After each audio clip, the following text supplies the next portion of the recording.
You're very, very welcome to the next of our question and answer sessions here at the ODS Simmons Court, the Holiday World show for 2016. Over the course of the 3 days of Holiday World, we run question and answer sessions here. We get some of the leading figures in the industry, from airlines, tourist boards, from hotels, from cruise lines.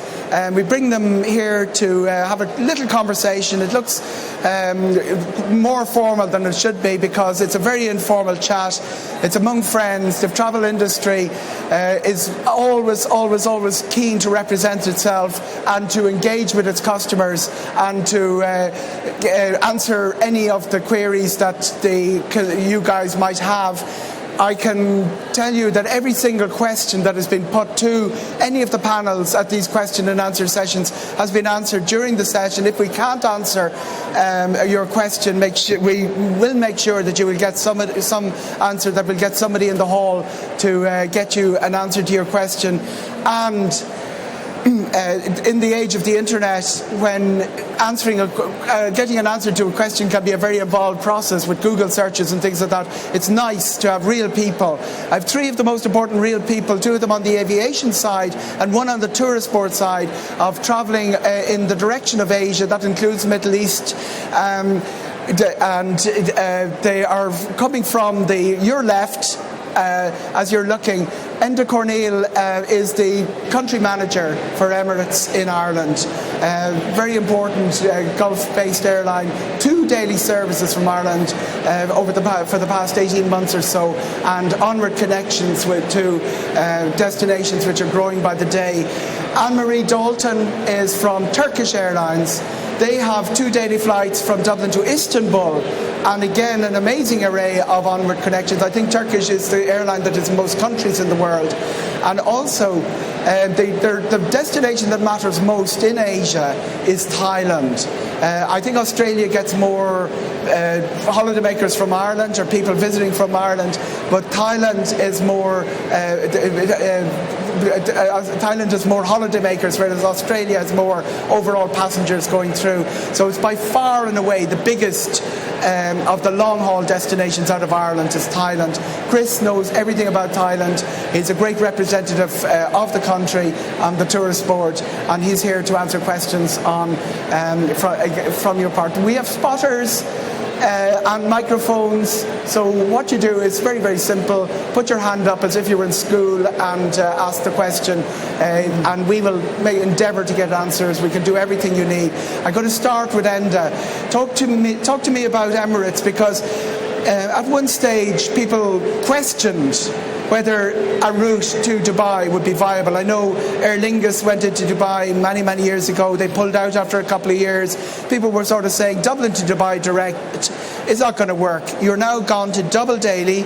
You've upgraded aircraft on the route, and bookings seem to be, every time I'm on your flights, they seem to be full. What's been happening in the marketplace, and what is 2016 looking like? How has Emirates, can you give us a short description of how Emirates has grown over that period of time? I mean, we started with a single A330 operation in 2012, grew to a 777, which is going from 300 seats a day to 360 seats. 1st of September 2014, went to double daily. So that's 22,000 seats a month. I suppose the real secret is that only 20% of our passengers stop in Dubai. 80% go onwards. The big destinations consistently for us out of Ireland have been Australia, have been Thailand, India, and increasingly now South Africa, which geographically is counterintuitive, but customers are still choosing to go to Joburg and Cape Town via Dubai. That is fascinating. You go all the way over to Dubai to get down to, and you have Cape Town as well as Johannesburg. Absolutely. And we're also seeing, from expats, increased numbers of people going to Abuja and Lagos and, Eastern Africa. Right. But certainly, we'd operate at the moment with an 80% plus seat factor. We're operating 3 classes, so a first class, a business class, an economy class. And I have to say that the booking level has been consistently high. It's getting later and later. So maybe a year or two ago we would have had more visibility 6 and 7 months out. we're having to be on sale more often, and I think that is the nature of the economy, nature of the business. But certainly prices are competitive, yields are holding up, and it's a profitable operation for us. Anne-Marie, Turkish started, I think it was 3 weekly, went to daily, went to 10 weekly. Now you're double daily. And again, I'm very interested in Enda's figure there of 80% being onward travellers. You have a very high proportion of onward travellers as well through Istanbul, have you? Yeah, I think 2015 we had 86% of our passengers. Very similar figures actually, 86 going onwards, and Istanbul really just being, again, a stop on the way, but long haul has grown massively with the Turkish programme. With the double daily, we needed the double daily flights to link into our long haul programmes. So once that happened, and it was a consistent offering to the market, it really gave a whole new spectrum. Our popular destinations have changed dramatically from last year to this year, and we're seeing some similar. From last year to this year, big changes, yeah? Yeah, again, with South Africa, we've increased our frequency to Cape Town, and we have a direct flight. We split our flight was stopping in Johannesburg going to Cape Town. We split it in October. So we had increased capacity to both destinations, which meant we had better offers. Particularly the Irish market seemed to have noticed, and we opened Durban then as well, starting this year, which will be a direct flight in April, and then on to Cape Town for the winter period. So it's quite similar. We have a lot of long haul, which it's fantastic for this time, and the Irish are really, I think it seems to be coming back, that part of the region, which we hadn't seen before. Unlike a lot of your onward, not a large proportion, but a proportion of your onward connections will be within Turkey, because Turkey is obviously a bigger country than UAE. So how many are connecting on to the Antalyas of the world and places like that? Well, we have 44 internal airports that our flights connect into domestically in Turkey. But obviously most popular for the Irish market would be Antalya, particularly for the golfers, because we do have the free golf clubs with our offering. So you have your baggage and your golf clubs can go down, so you can bring your own clubs and go play in Antalya. Or Izmir obviously is popular as well, and we've had a lot of quotations today to Gazipaşa down. A lot of Irish people have houses in Alanya, that area, so we've increased the flights into Gazipaşa again, which makes it a bit more accessible for the Irish, definitely. So not just Antalya, they have 2 options there now. So it's busy on both fronts, but the long haul has really picked up a bit more. Now, one of the most important, I think both of you would say, the onward connections to Thailand are pretty much central to the market and what the stickers that you said. Why Thailand, Chris? Because a lot of the long-haul destinations out of Ireland during the recession, their market share dropped, or the number of visitors dropped. I don't think you dropped maybe for 1 year, but you've actually piled on. And the number of Irish visitors to Thailand increased by small percentages, 4 or 5% over the period of the recession. Why is that happening? What's Thailand doing that everybody else is unable to do? Well, I think when we look at the Irish market, there's no doubt about it. It's been a fantastic market for us. I just had the figures through this morning, and 65,000 people came from Ireland to Thailand last year. For the size of population you've got here, that's incredible. So there's definitely a bit of a love affair going on. And you're right, we've only ever dropped off, I think, 1 year by about 1% in the last 10 years. So through the more challenging times here with the economy, the Irish is coming on. I think at the end of the day, value for money is one of our big things. So we have a fantastic variety of experience from the beaches of the south, 2,500 miles of beach, every different type of beach you'd want, through to the north, which I'd call the soul of Thailand, where you can see amazing experiences like the hill tribes, the lovely elephants. It's the foot of the Himalayas up there, so beautiful flora and fauna. And then mad and bonkers Bangkok, I suppose, is also a great asset for us. But if you look at the 2 big markets for us from Ireland, they are the student market and the honeymoon market. And one thing I found about my Irish friends over the last few years is that even when times were difficult, the one things that you spent a lot of money on still were weddings and honeymoons. That money has never ever gone away. Right. So people still got married. Yeah. Okay. Yeah. So whatever else was going on, you were still going to have great weddings and great honeymoons. Right. So for us, that was a big thing. And I think for the student market, at times when it was difficult, students wanted to get away. There was a lot more gap years going on. So actually, I think for our two main markets, the challenging times were actually presented an opportunity for us. Now, with that level of 65,000, we should have direct flights, shouldn't we? When is that going to happen, or is anyone talking to anyone? Like Oslo has direct daily flights to Bangkok, and that's a market of 4 million people. And I mean, all the Scandinavian capitals have daily flights to Bangkok, and Ireland doesn't. What's going on? Why? Well, I think I wouldn't get too hung up on it, because the great news is for us is that two of our three big airlines fly directly into Phuket from their hubs. So our friends at Emirates, for instance, will take you into Phuket from Dubai, and you can come out of Bangkok. So actually, that's almost more important to us than whether you fly directly from Dublin to Bangkok.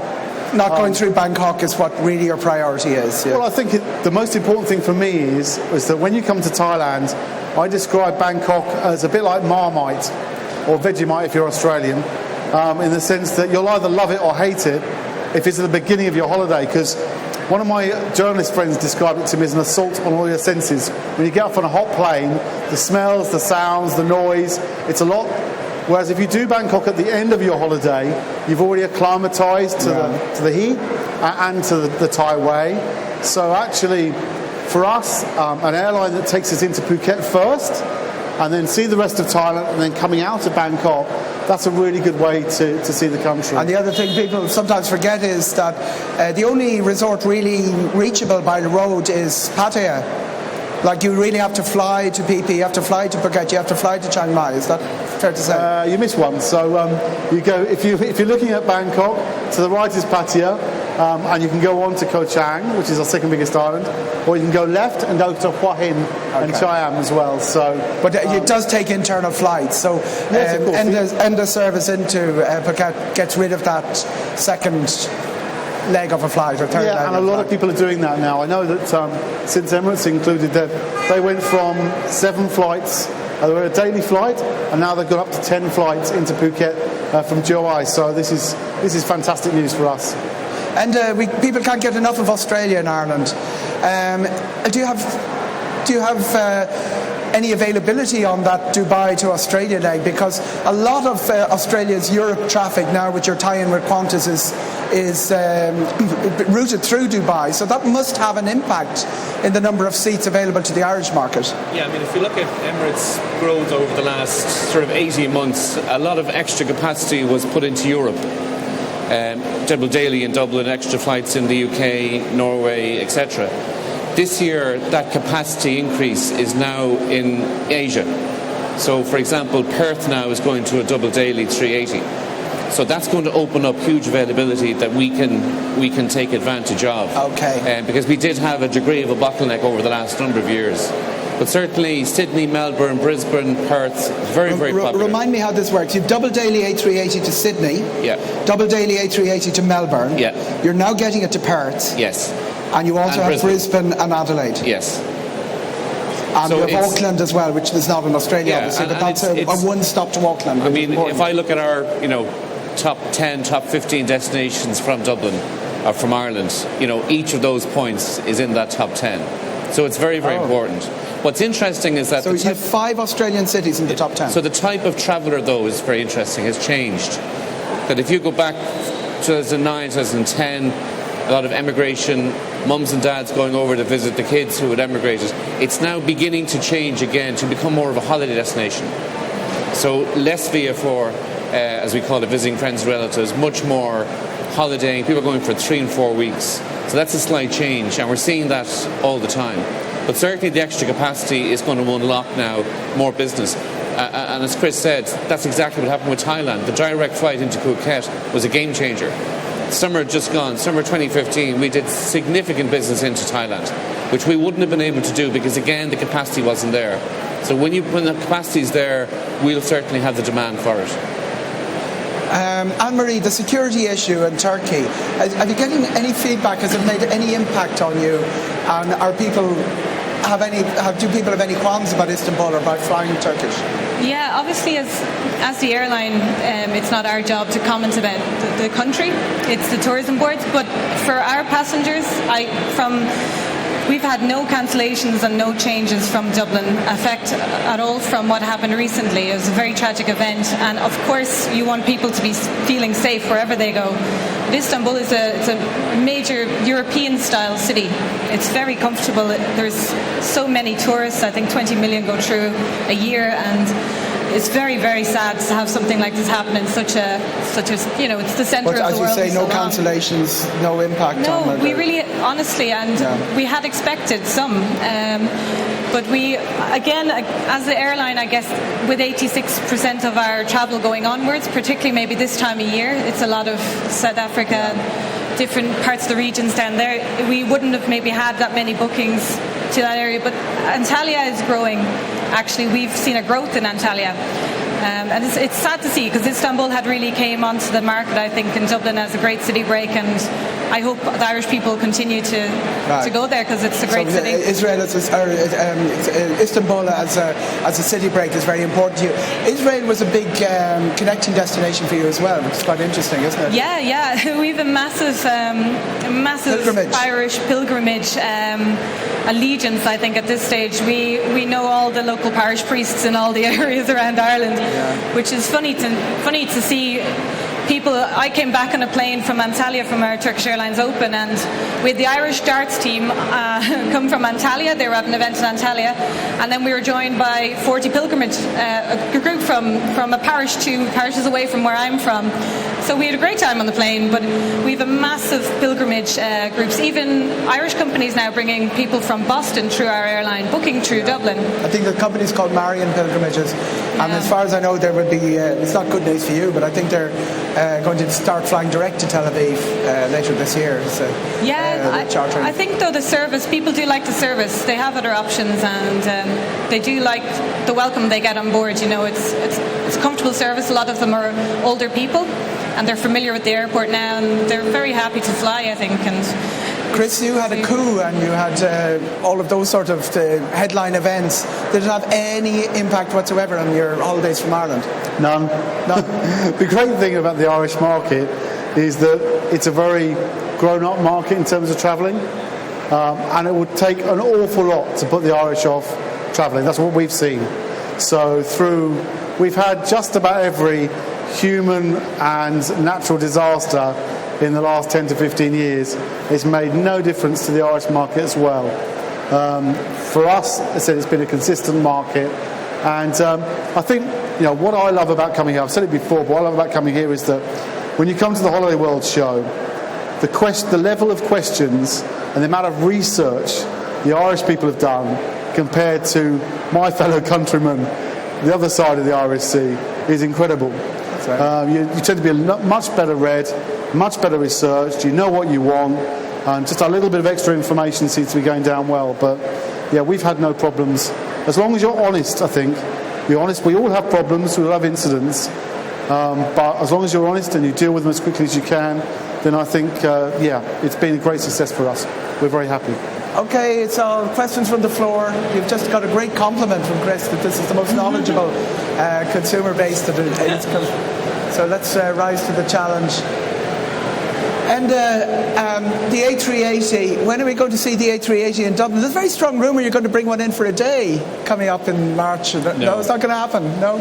We're currently operating 70 A380s, 70. 70. We have 70 more coming in the next 3 years.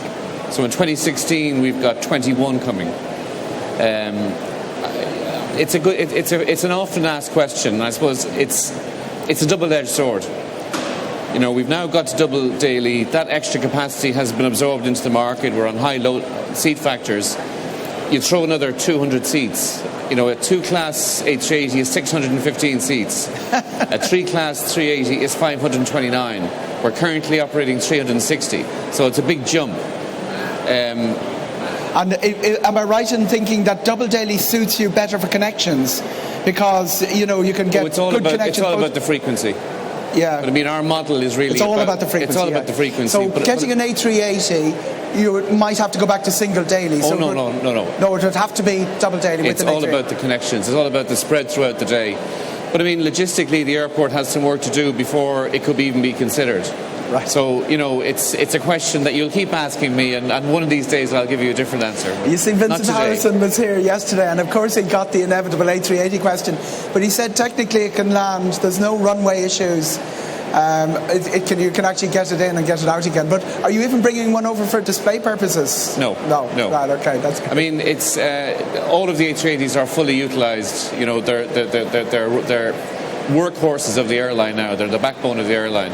But no, a lot of work on the terminal side needs to be done with fueling capacity, with air bridges. Obviously, needs a double-decker air bridge. So that takes time. Right. I'm going to ask both yourself and Anne-Marie. I know seat ticket pricing is a very complicated business, but if you were to tell somebody, somebody just says, I can travel any day of the week, any time of the year, what is the time to actually get the best fares going off to Seacrest in Thailand or going off to Australia? What is the time of the year that's good to travel, and how far out should I book it? And how should I book it? Should I do internet or travelling? How's the eternal hunt for the best value? What's the magic formula that you would tell? Very easy. Any single one of the 365 days of the year. Sorry? Any single one of the 365 days of the year is a good day to get a good offer. Our business is completely counter to European carriers. So we're busy in the winter, busy in the summer. If you look at the autumn, that's spring in the southern hemisphere. You look at the summer, it's peak in Bangkok and Thailand. So we're constantly on sale, constantly, with good offers out there. It doesn't really peak. Okay, so Christmas one market's July is another market's February. Absolutely. I mean, Christmas is obviously a peak for everybody, but there will be some routes that will be actually light in the likes of July, and yet very, very busy in October, and vice versa. Because we're a global business, it's not as peaky as a British Airways or an Aer Lingus. And it's not. You're not like Ryanair. It's not there isn't an internet rate which is different from the rate you get from travel agents. No, I mean, we put a lot of energy into supporting the travel trade. I mean, we've been voted by the travel trade as the best long-haul carrier. Right. And that's about support. And they won the award at the Travel Awards, the Travel Industry Awards on Thursday night for the best long haul. Same question for Anne-Marie. Best time to book and best time to travel. Does it? Yeah.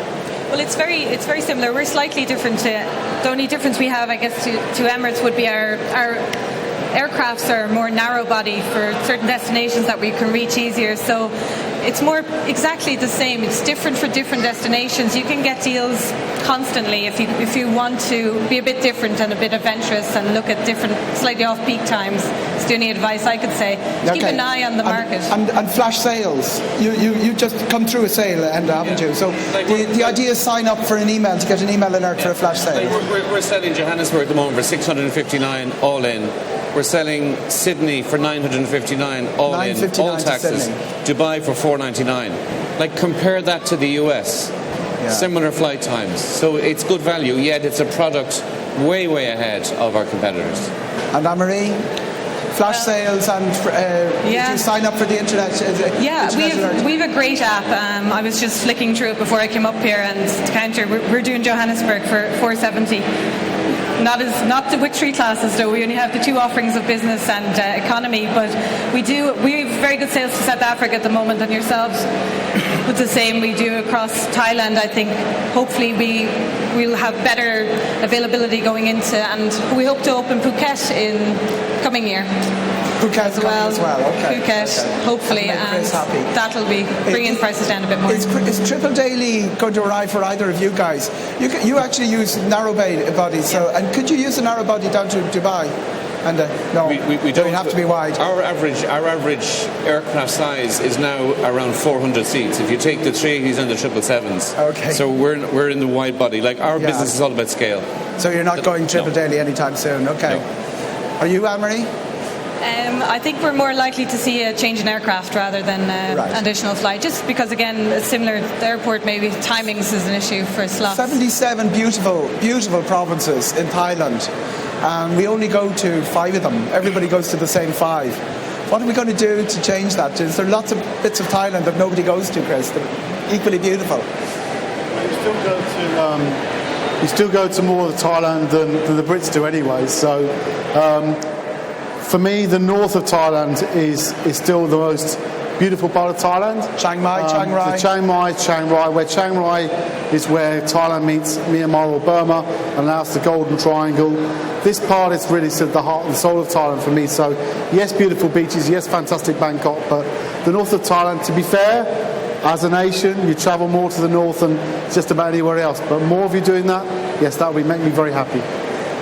Any questions before we leave? And thank our wonderful guests. Thank you guys for your valuable time. Really enjoyed the chat. And I'll be asking you the A380 question again next year, hopefully, Enda. Thank you very much.